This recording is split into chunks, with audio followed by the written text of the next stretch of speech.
Many years before God's people were taken to Babylon, God promised the prophet Jeremiah that the exile would last 70 years. Then, God would bring his people back home. God always keeps his promises.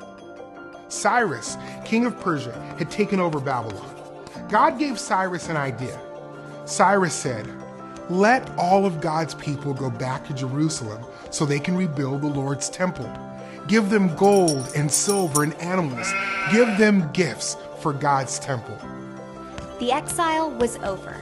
God's people were free to go back to their homes. God's people got ready, and their neighbors gave them gifts, gold and silver and animals and other expensive things. Zerubbabel and the high priest led God's people to Judah. They had been away for 70 years. Many of the people were born in Babylon. They had never seen the land God had given their parents and grandparents. In all, thousands of people went back to Judah. They settled in their hometowns and set up their houses. Then the people met together in Jerusalem to rebuild the Lord's temple.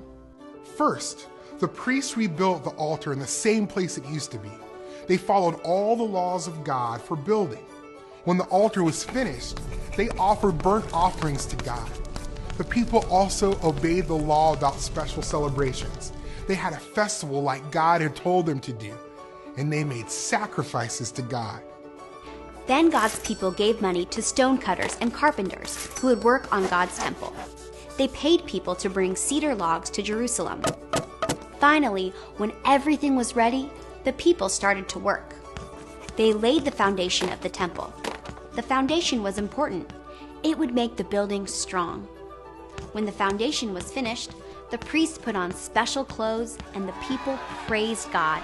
They sang, "The Lord is good. His faithful love will last forever."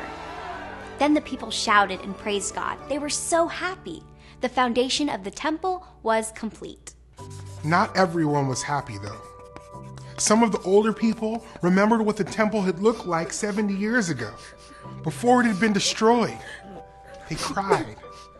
The noise of the crying and shouting was so loud that the people could be heard far away.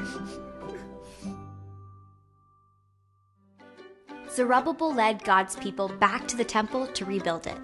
The temple was the place where God met with his people on earth. Jesus came to earth to rescue God's people. One day, Jesus will return to restore a greater home for all of God's people, and we will spend eternity with him.